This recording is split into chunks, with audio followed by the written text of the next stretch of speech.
Majesties, welcome back to the channel. Thank you so much for always returning. Trust you and yours are well, and you're loving yourself and others like always. Many thanks to all of you for the support you give to the channel. Thank you so much to our channel members, to our anonymous supporters, to all of you my esteemed subscribers. You're all loved, celebrated, and appreciated. So I want to take your mind back to slavery bit.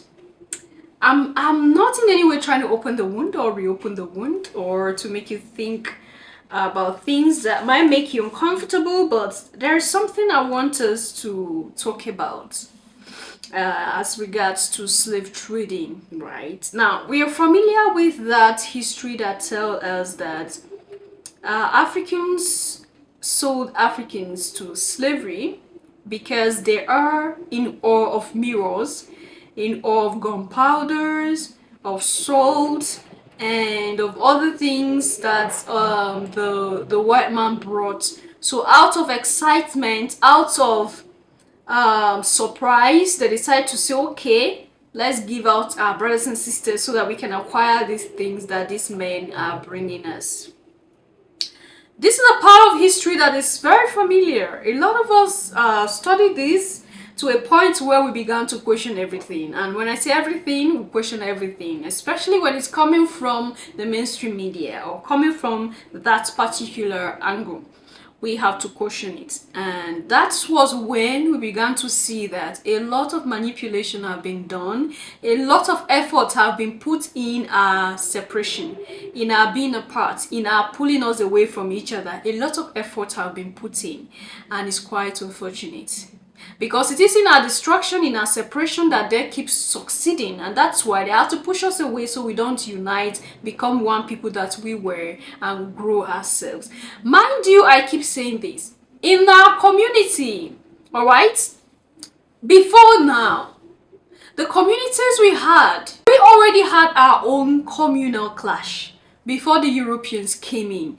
But we were living with that problem. We were loving ourselves even in that problem. We were growing, we were surviving in that problem. There is no place that you go to that don't have their internal problem. But we managed our problems before they came.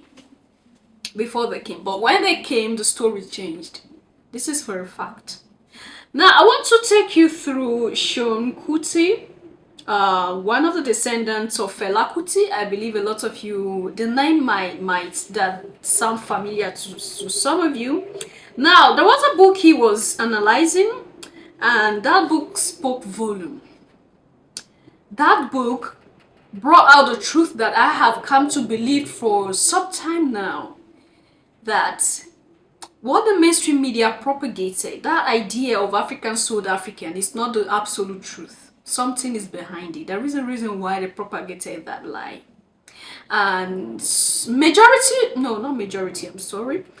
because most of you are not like that. Some African Americans have grown to believe that, and this is what keep increasing the fuel, all right, increasing the fire between Africans at home and Africans in the diaspora. This whole, you are the ones that sold us, your ancestors sold us, and we keep hating on ourselves because of this belief.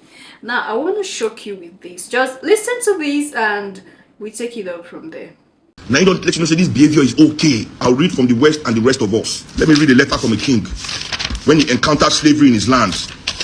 I'll read to you immediately what he wrote back to his counterpart. He wrote to John III of Portugal, complaining that Portuguese merchants, now the letter starts, Portuguese merchants daily seize our subjects, sons of the land and sons of our noblemen and vassals and our relatives. They grab them and cause them to be sold. And so great, sir, is their corruption and licentiousness that our society is being utterly depopulated. We need from your kingdoms no other than priests and people to teach in schools, and no other goods but wine and flour for the holy sacrament. That is why we beg of your highness to help and assist us in this matter, commanding the factors that they should send here neither merchants nor wares, because this is our will, that in this kingdom of Congo there should not be any trade in slaves nor market for slaves. I repeat, Your Highness, to help and assist us in this matter, commanding the factors that they should send here neither merchants nor wares, because it is our will that in these kingdoms of Congo, there should not be any trade in slaves, nor market for slaves. Motherfucker. Motherfucker. The king is the highest authority in the land. If the king come out and say we don't want this thing, that means Africans, immediately we encounter the slave trade, we abolish the slave trade. First, immediately we abolished the slave trade. We must ask ourselves, how it will continue? People like you, Femi Lazarus, that's how it continued. That disobeyed their king, went behind their king back, begin to plan with Oyibo, kill that king, or depose that king, or begin kidnap people behind that king. They got powerful and rich. And so they begin to control this continent till today. Till today. Now, 20 years from now, Americans will go around telling the world how they stopped the war in Afghanistan. Americans will go everywhere. Hey, we stopped the war in Afghanistan. Joe Biden stopped the war in Afghanistan. Is that true? But we are alive today. We were there alive today. We see the situation. We watch that war for 20 years. We know say Americans run away from Afghanistan due to the resistance of the Afghanistan people, due to the ferociousness of the Taliban. The fact that the Taliban refused to die, refused to give up. They fought America to a standstill. They fought them till America could fight no more. They fight America. Now America begins to see their children returning home in caskets. Before they begin to show those caskets for news, American government tried to stop news from broadcasting the returning dead bodies. As soon as the mother starts to receive the dead bodies of their children, where Americans, they see thousands of their children, they return in caskets. They begin, Allah, we don't want war, we don't want war. The Afghanistan people ended the Afghanistan war by defeating America. But Joe Biden tells everybody, we stop the war. America left Afghanistan. America stopped the war. America never stopped any war. They lost in Afghanistan. The way they lost in Africa in the world, in the slave wars. Segregation. Not being able to go to the same school that they go to. Not being able to enter the same bus that they go to. Not being able to enter the same restaurant that they enter. Not being able to live in the same areas that they live in our own land. And you say those people are good? Are you that blind? Are you that full of self-hate? That you say people that treat your ancestors like that are good people? And you blame your own ancestors that you are your king, he's your king. Which your king? Which your king? I've shown you a letter from an African king. When he first met me, we saw them. All over Africa, this was happening. Our kings were so great that people were willing to die with them. Go to China. When they found the tomb of the old China emperors, 3,000 people buried with them. Willing, they said they were not killed by they said their mother, they died like they were peaceful. People were happy to follow their king's dead body to where it was going. That's how great African kings were.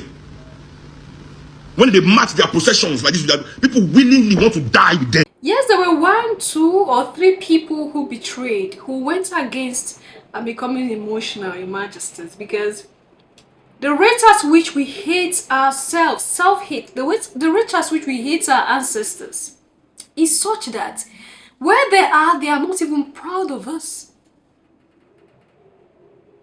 There were a lot of kings that died at the process of struggling with the Europeans, so as not to take their people.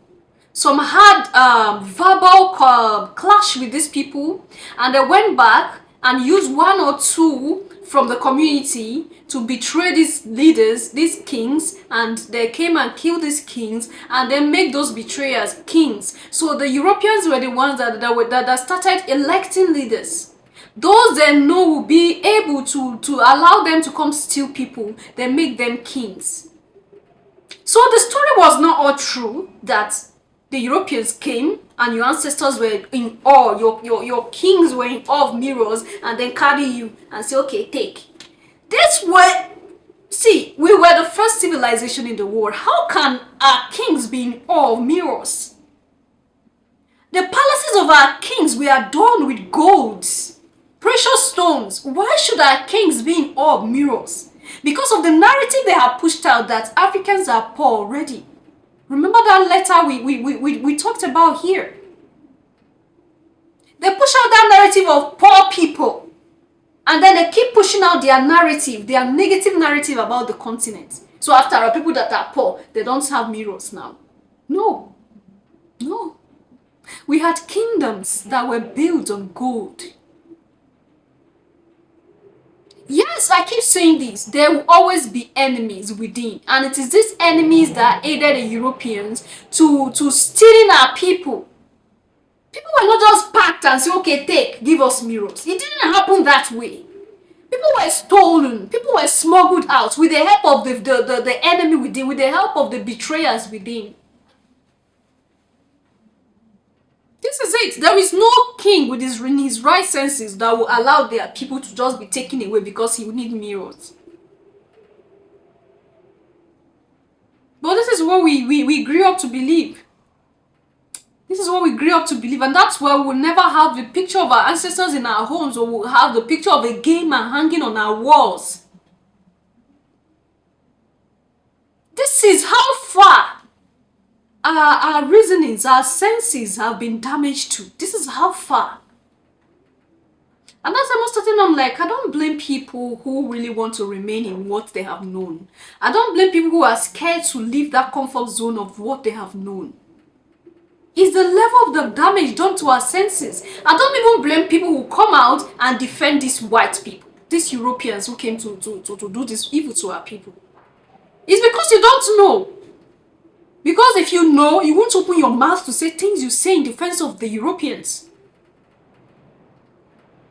We were an organized system. We were living peacefully. They came, they looked for ways. They are coming.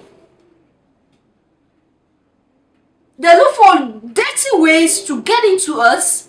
They took advantage of the little loopholes we have. Alright? Lack of love for our fellow brothers and sisters. This is what led them to conquer us the more. So it was not like they were stealing people. Your body, they took people, they stole people, they were stealing people. And there were people who stood up against them, who stood up to fight for the African nations. There were people who fought. There were people who gave up their lives. There were ancestors who died protecting their people. Now, I talked about the origin of tribal marks here. There was a time I did have a video talking about the origin of tribal marks. This was how far Africans went, so that their people will not be taken. You know, when a slave has some marks on the body, the price of that slave is not up to the normal prices. All right, you will not be priced high when you have some marks on your body, especially on your face. It will be like you've been disfigured, right? So our ancestors deliberately had marks on their faces and the faces of their children. Deliberately, they have some marks. You see some people, their faces are covered with tribal marks. Their beauty is no more seen because of those marks. I'm not talking about this little marked all over the faces, and some other things people started doing to their bodies to disfigure themselves so that they won't be taken. This is how far it went. And then I get you stead there and, oh, you people sold us. You are the one that sold us. Yes, some people aided, but not the way you exaggerate it. Not the way the mainstream media exaggerates the whole thing. Your ancestors, a lot of African people died. And do you know why I became emotional while I'm talking about this? Now, those ancestors who gave their life to protect their people and couldn't because they were subdued, you now sit down and you don't even value those people. Just imagine how they feel where they are right now. That their own people, that they struggle, they gave up their life to protect, are seated and opening their mouth to even insult them. I leave this to you to think about. Sit and think about this and allow your conscience to speak to you. And this is how far the mainstream media goes. This is how far white supremacy goes. This is how far the supremacists go. To demonize anything that is ours, to demonize our ancestors, to demonize our kings, our royalties, to demonize them, to demonize our royals. Because they want to push out a notion that we had nothing, they came to save. And why do they want to push out that notion? So that they keep stealing. They keep stealing. So when they come, you feel, oh, they did us good. Do history. Study your history. Go back to history and see whether they did you good or not. Leave your thoughts and comment there at the section, and I'll see you in my next one. Until then, love yourself, love others. Stay safe, stay positive. Always your majesties. Bye for now.